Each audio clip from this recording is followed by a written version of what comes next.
नमस्ते मैम। नमस्ते। आज हम चैप्टर 20 कर रहे हैं और मैं पीएमसी हरियाणवी की तरफ से आप सभी का स्वागत करती हूँ। मैम आइए, आज हम फिर से आगे देखते हैं तायशा की जिंदगी में क्या हो रहा है। यस मोनिका, जो ये पुस्तक है अभी खत्म होने पर है। और इस पुस्तक का सबसे बड़ा सार हम सभी के लिए यही है कि हम अपना जीवन स्वतंत्रता से कैसे निकालें और अपने इथिक डबल को किस प्रकार से हम पूरी ऊर्जा के साथ महसूस करें। क्योंकि जो इथनिक डबल है, अगर हम उसको थोड़ा सा बारीकी से अगर समझें तो सीधी सी बात है कि हमारा ब्लूप्रिंट, और अगर हम उस ब्लूप्रिंट का नक्शा भी बनाते हैं और उस नक्शे में अगर कहीं मान लो कोई लाइन मिसिंग है तो हमारा फिजिकल बॉडी के ऊपर भी वो लाइन मिसिंग हो जाएगा। जैसे हमने चार दीवारी बनाई है, हमने एक नक्शा बनाया, घर का नक्शा बनाते हैं, और उस घर के नक्शे में मान लो कि हमारा चार दीवारी में से एक दीवार का लाइन मिस हो गया, तो फिजिकल लेवल पर भी हम सोचेंगे, जब जो बनाने वाला है वो सोचेगा कि लाइन मिसिंग है, इसका मतलब यहाँ पे दीवार नहीं बनेगी। तो कहने का मतलब सिंपल इतना है कि जो हमारा इथरिक डबल है, वो जो इथरिक डबल है वो हमारा ब्लूप्रिंट है जीवन का। अगर हम उसमें से कुछ अपनी ऊर्जा को खो देते हैं तो वो ही खोई हुई ऊर्जा हमारे फिजिकल बॉडी के ऊपर भी रिफ्लेक्ट करती है, प्रकट होती है कि हम अपनी लाइफ में कुछ खो रहे हैं। और वो खोया हुआ फिर हमारी जिंदगी में, चाहे हम उसको दुख कहें, चाहे हम उसको शिकायत कहें, और चाहे हम उसको अपनी जीवन का एक हिस्सा मान ले, तो उसको फिर से पाने का तरीका यही है कि हम अपनी इथरिक डबल में को पूरा करने के लिए, पूरी ऊर्जा करने के लिए हम पूरा जागरूकता के साथ अपने जीवन को जिए जैसा हम जीना चाहते हैं। तो जैसे तायशा की जिंदगी में भी यही था कि उसने बहुत कुछ खोया और उसके बाद वो एक एबिलर बनी, उसने अपनी 100% ऊर्जा को पाया, और ऊर्जा को पाने के बाद वो इथरिक डबल, और इथरिक डबल के साथ साथ उसने इनविजिबल जो मास्टर्स होते हैं हमारे, जिनको हम एंजलिक फीलिंग बोलते हैं या प्रेजेंस ऑफ एंजल्स बोलते हैं, उन सबको महसूस किया उसने और दूसरों को फिर बताने के लिए वो निकल पड़ी। तो wonderful Monica. Thank you ma'am. चलिए आज हम चैप्टर 20 करते हैं। तायशा 3 दिनों तक पेड़ पर रहती है। एमलिटो तायशा को बताता है कि ये तुम्हारा परिवर्तन का आखिरी दिन है, तुम्हें और भी बहुत सा काम करना है। वो कहता है कि क्लारा ने तुमको तुम्हारे भौतिक पक्ष पर काम किया, पुनरावृत्ति यानी रिकैप्सुलेशन के द्वारा, और जादू टोना सॉर्सरी पासेस के द्वारा तुम्हारे द्वारों को खोला। मेरा कार्य तुम्हारे डबल को ठोस बनाने में मदद करना है, अपने डबल का पीछा करना है। एमलिटो कहता है कि मेरे सिवा तुमको डबल के साथ कैसे उड़ना है और कोई नहीं बता सकता। तायशा पूछती है कि डबल के साथ उड़ना क्या होता है। वो कहता है कि ये बताकर नहीं समझाया जा सकता है, इसका हमें अनुभव करना होगा। तुमने पहले भी डबल का अनुभव किया, जब तुम पेड़ पर सो रही थी और डर गई थी, तब तुम्हारे डबल ने आकर ही तुम्हारी रक्षा की थी। एमिलिटो बताता है कि गॉड और एबलर दो समूह हैं, ये दोनों शक्तिशाली नाम हैं। तायशा पूछती है कि नेलेडा ने कहा कि मैं एबलर हूं। एमिलिटो बताता है कि तुम उसके जैसी ही हो, वैसे और भी शिक्षक हैं, पर नेलेडा तुम्हारे लिए सबसे बेहतर है। तायशा को भी नेलेडा से कुछ लगाव सा महसूस होता है। एमलिटो तायशा को एक कंगन और अंगूठी देता है और कहता है ये तुम्हारे लिए है। नेलेडा ने दिए हैं। वो हैरान होती है कि बहुत साल पहले सपने में उसने बिल्कुल यही कंगन और अंगूठी देखे थे। एमलिटो कहता है कि जादूगर बहुत ही रहस्यमय प्राणी है और नेलेडा बहुत आसानी से उड़ सकती है। वो केवल सपनों में ही नहीं जाती बल्कि अपने साथ चीजों को भी ला सकती है। हमारे लिए एबलर का अर्थ है स्टॉकर और गौर का अर्थ है सपने देखने वाला। इस घर में सारे जादूगर या तो ड्रीमर हैं या स्टॉकर हैं। स्टॉकर यानी योजना बनाते हैं और अपनी योजना के अनुसार वो काम करते हैं। वो चीजों को बदलते हैं चाहे वो जाग रहे हो या सपने में हो। और सपने देखने वाले बिना किसी योजना या विचार के आगे बढ़ते हैं और वो दुनिया की वास्तविकता में कुछ में पहुंच जाते हैं। एमलिटो तैशा को अलग अलग द्वार खोलने के लिए प्रशिक्षित करता है और उसे उसका प्रशिक्षण भी देता है। एमलिटो तैशा को बताता है कि किस तरह पुनरावृत्ति के माध्यम से अपने आत्मदया यानी सेल्फ पिटी और आत्म महत्व यानी सेल्फ इम्पोर्टेंस से छुटकारा पा लिया है और अब अपने द्वारों को खोला है। एमलिटो कहता है कि महत्वपूर्ण यह है कि हम सीमित हैं क्योंकि हमारा भौतिक शरीर हमारी जागरूकता को नियंत्रित करता है, लेकिन जब हम अंदर की तरफ मुड़ते हैं तो हमारा डबल हमारी जागरूकता को नियंत्रित करता है और हम व्यवहारिक रूप से कुछ भी कर सकते हैं जो हम सिर्फ कल्पना में करते हैं। एमलेटो ताइशा को एक पेड़ के पास ले जाता है, उसके नीचे खड़े होने को कहता है। वो उसको कहता है कि देखते हैं कि तुम्हारे डबल को दोबारा बाहर निकाल सकते हो, इस बार पूरी सजगता से पेड़ की और मदद से। मुझे अपने पर थोड़ा सा संदेह था कि मैं अपने दौरे को व्यक्त कर सकती हूँ या नहीं। एमलेटो कहता है तुम कर सकती हो ताइशा, अगर तुम संकल्प करो कि तुम्हारा डबल तुम्हारे भीतर से बाहर निकल आएगा और विस्तार करेगा इस भौतिक शरीर की सीमाओं के पार। एमलेटो ताइशा को आंखें बंद करके श्वास पर ध्यान लगाने को कहता है। ताइशा को बताता है कि पेड़ की ऊर्जा को महसूस करो क्योंकि पेड़ की ऊर्जा तुम्हारी जागरूकता के विस्तार के लिए एक चक्रव्यूह यानी मैट्रिक्स बनाएगी। ताइशा उसका अभ्यास करती है और ऊर्जा को अनुभव भी करती है। उसको महसूस होता है कि झरने की तरह ऊर्जा पेड़ के द्वारा उसके सिर के ऊपर से होती हुई उसके शरीर में बह रही है। एमलिटो कहता है कि आंखें खोलो और पेड़ के पास ज्यादा देर मत खड़ी हो, पर ताइशा का दिल कर रहा था कि वो पेड़ के साथ एक हो जाए, पर केयर टेकर एमलिटो ने उसे बाजू से पकड़कर खींच लिया। वो बताता है कि ये आसान है कि तुम पेड़ के साथ एक हो जाओ, पर पेड़ के साथ रहने से एक खतरा है। या तो हम पेड़ की ऊर्जा को ले लेते हैं जो उसको अपने पोषण के लिए चाहिए, या हम पेड़ को अपनी ऊर्जा दे देते हैं अगर हम भावुक हो जाते हैं। कोई भी किसी के साथ भी विलय हो सकता है। अगर आप किसी के साथ भी विलय होते हैं तो आपकी ऊर्जा बढ़ती है, पर अगर कोई कमजोर है या बीमार है तो दूर रहें। एमलेटो मैनफ्रेड के बारे में बताता है कि वो भी एक जादूगर है और मैनफ्रेड एक जादूगर से भी कहीं ज्यादा है। फिर ताइशा पूछती है कि क्या मैं मैनफ्रेड को फिर से दोबारा देख पाऊंगी।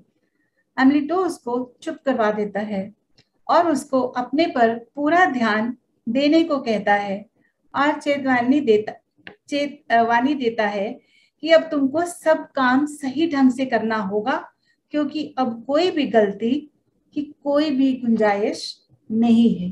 Yes ma'am. Very interesting. इसीलिए जो हम अपनी ऊर्जा दूसरों को देते हैं ना, इसीलिए ये सही नहीं है। जैसा कि चैप्टर में बताया कि ठीक है हम पेड़ के साथ बैठते हैं और पेड़ के साथ बैठकर हम एक विलय करते हैं, यानी कि विलीन हो जाते हैं। एक ऊर्जा, मेरी ऊर्जा और पेड़ की ऊर्जा, दोनों का समन्वय होता है। ये प्रैक्टिस मैंने की मोनिका तभी जब मैं ये बुक पढ़ रही थी, तो धरती के ऊपर लेटकर और मदर अर्थ का जो एनर्जी है उसको फील करने का, कि जब आप सीधा लेटते हैं तो नीचे से वो एनर्जी जो है मदर अर्थ की आपको फील होती है, और उसके बाद आप सरेंडर कर देते हो अपने आप को। तो उसका एनर्जी और मेरा एनर्जी, यानी कि मदर अर्थ का एनर्जी और मेरा एनर्जी, किसी भी बॉडी का एनर्जी जो है वो आपस में विलीन होता है। दोनों जब विलीन होते तो पता नहीं लगता कि आप कहाँ पर हो, वो सरेंडर आप जब कर देते हो। सेम यही बात अमितो यहाँ पर बता रहा है कि पेड़ के साथ आप जब हग करते हो या आप उसकी ऊर्जा के साथ विलीन हो जाते हो, ये बहुत सिंपल है, एक हो जाता है। लेकिन इससे क्या होता है कि ये तो इट्स ओके, ठीक है, पेड़ के साथ है आप कर रहे हैं, लेकिन अगर आपके साथ कोई ऐसा व्यक्ति बैठा है जो बीमार है, जिसको हम कहते हैं ना रेकी हीलिंग, हम मतलब वो शब्द नहीं लेना चाहिए हमें मुंह से, लेकिन ये जो हीलिंग है, एक एनर्जी अपनी एनर्जी से किसी दूसरे को हील करना, ये सही नहीं है। क्यों? क्योंकि उसका, उस व्यक्ति का जो दूसरा व्यक्ति है, उसका इथरिक डबल वीक होता है। तो जो किसी का अगर इथरिक डबल वीक है, तो अब देखो पिछले चैप्टर्स के माध्यम से हमें ये बात समझ आएगी, क्योंकि उसका कहीं दुख या कहीं वो ऐसी बात से अपनी ऊर्जा को खो रहा है, या अटैचमेंट में वो अपनी ऊर्जा को खो चुका है, जिसकी वजह से उसका इथरिक डबल नहीं बन रहा है। तो कुछ जो पोर्शन है, वो जो पोर्शन जहां पे वो अपनी ऊर्जा को खो रहा है, वहां पे दूसरा व्यक्ति अगर उसको ऊर्जा देता है तो वो हीलिंग ठीक नहीं है। उसको खुद में अपने सांस के माध्यम से, मेडिटेशन के माध्यम से या प्रैक्टिसेस के माध्यम से उसको अपनी ऊर्जा खुद बनानी है। अगर वो खुद बनाता है तो उसका इथरिक डबल हमेशा मेंटेन रहेगा, और अगर वो खुद नहीं बनाता है, दूसरे से ऊर्जा लेता है, तो कब तक लेता रहेगा। और एक बात और अमितो ने यहाँ पे बताया कि आप रिकैपिचुलेशन के माध्यम से, रिकैपिचुलेशन मतलब कि आप अपनी उन यादों को हमेशा के लिए खत्म करें। आप उन यादों को हमेशा के लिए जब खत्म करते हैं तो आपका इथरिक डबल तो पूरा बन ही जाएगा। लेकिन अगर हम दूसरों से एनर्जी लेते रहे हमेशा, तो फिर हमारा इथरिक डबल कहाँ बनेगा? ना हमारा दुख खत्म होगा, ना हमारी यादें खत्म होंगी, ना हमारी शिकायतें खत्म होंगी। तो सीधी सी बात ये बताए कि अगर तुम्हें एबिलर बनना है या तुम्हें खुद में अपने आप में सेल्फ पिटी से बाहर आना है, इसमें दो बातें बताई, सेल्फ पिटी और सेल्फ इम्पोर्टेंस। हम क्या करते हैं, हम अपनी सेल्फ इम्पोर्टेंस दिखाने के लिए, देखो मैं बहुत इम्पोर्टेंट हूँ, और दूसरे को ये बार बार एक्सपेक्टेशन करना कि मैं देखो बहुत इम्पोर्टेंट, अगर तुम ऐसा नहीं करोगे तो मैं तो तुमसे दोस्ती नहीं कर सकती हूँ। या हम बहुत सेल्फ पिटी, दया का पात्र बन के हम घर में हम अपने आप को जताते रहते हैं। तो अमितो कहते हैं कि इससे निकलो, क्योंकि अगर तुम यहीं पे फंसी रहोगे तो तुम्हारी इथरिक डबल कभी नहीं बनेगा, तुम अपनी ऊर्जा को खोते ही रहोगे। तो बस ओवरऑल बात यही है कि हमें सेल्फ पिटी, सेल्फ इम्पोर्टेंस से बाहर आना है। लेकिन आज की पूरा दुनिया अगर देखें, चाहे मेल हो फीमेल हो, वो सेल्फ इम्पोर्टेंस से बाहर आते ही नहीं। इतना बड़ा ईगो सेल्फ है उनका, तो इथरिक डबल तो कहाँ बनेगा, क्योंकि वो ईगो में ही रहते हैं कि देखो मेरे को पूछा नहीं, मेरे को नमस्ते नहीं किया, मेरे से बात नहीं की, मेरे से पहले ऐसा कर लिया, पता नहीं कितनी सारी बातें। तो वो सेल्फ इम्पोर्टेंस को हमें छोड़ना पड़ेगा, सेल्फ पिटी को छोड़ना पड़ेगा टू मेंटेन अवर फ्रीडम। तो हमें अगर स्वतंत्रता चाहिए तो दूसरों के बारे में तो हमेशा के लिए जो वो सोच रहे हैं उसको हमें छोड़ना ही पड़ेगा। तो तैशा इस स्टेज तक तो पहुंच गई है, काफी कुछ उसने सीख लिया है, और इथरिक डबल वो पा चुकी है अपना। और इथरिक डबल पाने के बाद अब वो उसकी तैयारी है एबिलर बनने की। और जो स्टॉकर और एबिलर दो पार्ट बताए, कि कुछ ऐसे मास्टर्स होते हैं जो योजनाएं बनाते हैं, प्लान करते हैं, और कुछ ऐसे मास्टर्स हैं जो सपने में वो बता रहे हैं कि जो अंगूठी और जो कड़ा है उसको सपने में दिखाई दिया। तो जो स्टाकर्स होते हैं और जो एबिलर्स होते हैं, जो व्यक्ति स्वतंत्रता चाहता है उसको ड्रीमिंग स्टेट में भी वो चीजों को पहले ही दिखा देते हैं एडवांस में कि देखो ये तुम्हें मिलने वाला है, इस तरीके से तुम क्रिस्टल का हीलिंग, क्रिस्टल के माध्यम से हीलिंग करोगे। सिंपली क्रिस्टल अगर रखा है तो उसका महत्व अलग है, लेकिन उस क्रिस्टल को हम एज ए मास्टर, मैनुफ्रेट जैसे मास्टर है, क्रिस्टल में ऐसे मास्टर्स है जो हमारी ऊर्जा को बचा के रखते हैं। तो हम उनको मास्टर समझ के ट्रीट करें तो क्रिस्टल्स का बहुत अच्छा यूज है। लेकिन हम अगर उनको ऐसे इस्तेमाल करें कि बस सिंपली हमने रखा है सजावट के रूप में, तो फिर वो एक सजावट के रूप में ही रह जाते हैं। पूरे चैप्टर्स में overall self pity, self importance हमें छोड़नी है, फ्रीडम सीखना है और अपनी इथरिक डबल को मेंटेन करना है, हमारी ऊर्जा पूरी बनी हुई होनी चाहिए। तो बहुत सारी बातें हमें सीखने को मिले। Thank you Monica. हम जैसे आप सेल्फ इम्पोर्टेंस की बात करें तो कई लोग को आता है कि सिर्फ ईगो ही नहीं, अपने दुख को भी बहुत बढ़ा चढ़ा के बताते हैं। तो उसमें ये लगता है कि मेरा ही दुख बहुत ज्यादा है, मुझे ही ऐसे प्रॉब्लम है, तो वो उससे और ज्यादा उनकी तब भी उनकी ईगो ही बढ़ती है कि देखो मेरा मैं इतना कुछ कर रहा हूँ और मेरे साथ ये हो रहा है, वो इमोशनल स्टोरीज भी बता के। तो कहीं ना कहीं वो चीजें हमारे लिए बहुत बाधा बनती हैं कहीं अपने आप को स्वतंत्र करने के लिए। हम उसी लूप में ही घूमते रह जाते हैं। हाँ, आप देखो तैशा बार बार बताने की कोशिश करती है, अलेदा को भी बताने की कोशिश करती है, क्लारा को भी बताने की कोशिश करती है, लेकिन दोनों झिड़क देते हैं उसको। है ना, कि तुम चुप रहो, तुम आगे बढ़ो, तुम अभी प्रेजेंट मोमेंट में हो, तुम्हें पिछली बातें बताने का हमें कोई शौक नहीं है, हमें सुनने का। Because ablers are so strong, straight forward.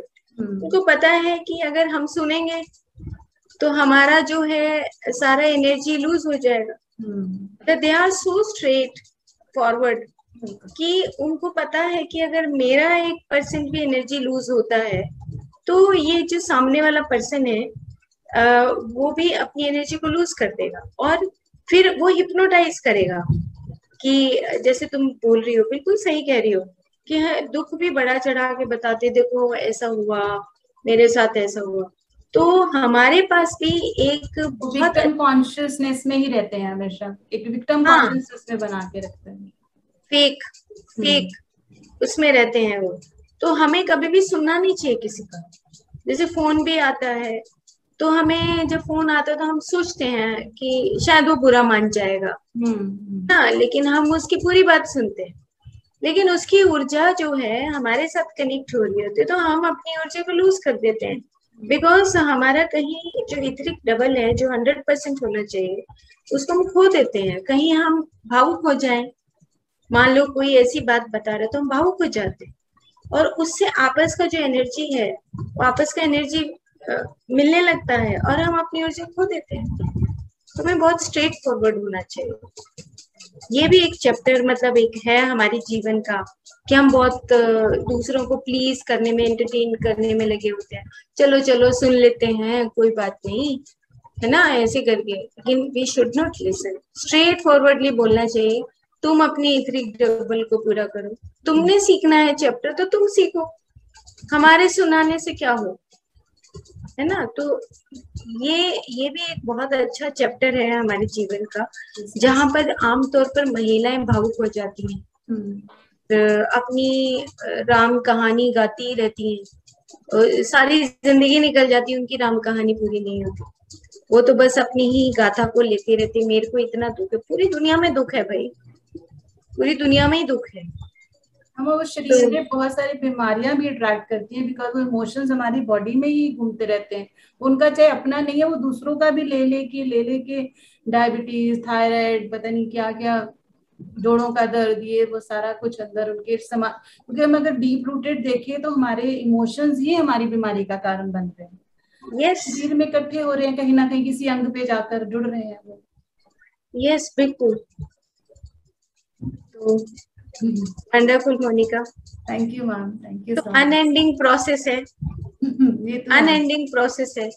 आप हाँ किसी जी। कहानी सुनोगे तो अनएंडिंग प्रोसेस लगता है कि यार कब तक आप, मुझे कभी कभी मतलब ऐसी फीलिंग आती है कि आप मेडिटेशन करते हैं फिर भी हम स्ट्रेट फॉरवर्ड नहीं हो पाते, है ना। मतलब कभी कभी हम कितनी प्रैक्टिसेस करते हैं, पास्ट लाइफ रिग्रेशन थेरेपी करते हैं, इनर चाइल्ड थेरेपी करते हैं, क्रिस्टल हीलिंग करते हैं, पता नहीं कौन कौन सी प्रैक्टिसेस करते हैं, लेकिन फिर भी हम टस से मस नहीं होते। मतलब क्यों? क्योंकि हम खुद छोड़ना ही नहीं चाहते।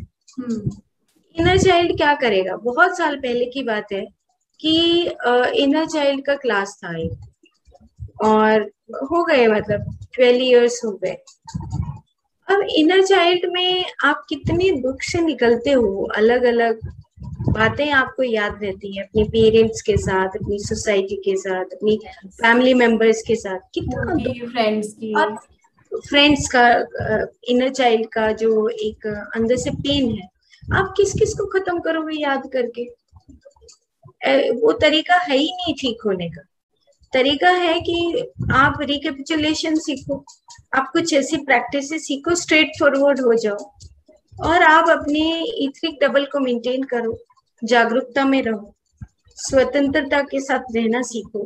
ये बहुत सारी चीजें हैं जो हम अपनी लाइफ में अगर अपना लेते हैं तो हम इनर चाइल्ड से हमेशा के लिए वैसे ही दूर हो जाएंगे। तो ये प्रैक्टिसेस जो है, मेरा मतलब अपना पर्सनल व्यू है, क्योंकि जब तक हम उस उन चीजों में भी नहीं निकलते, इनर चाइल्ड, पास्ट लाइफ भी जानकर हम क्या करें?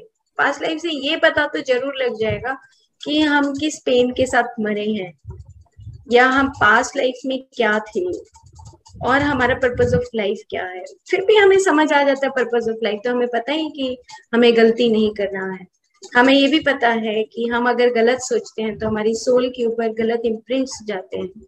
ये तो बहुत बेसिक बातें हैं, हम उन बेसिक बातों को भी अवॉइड करते रहते हैं, और उसी वजह से फिर हम अपनी एनर्जी को, ऊर्जा को खो देते हैं। और जो सांस है या मेडिटेशन है या रिकैपिचुलेशन है, वो एक ऐसा माध्यम है कि हम उसकी अपनी ऊर्जा को फिर से पाते हैं।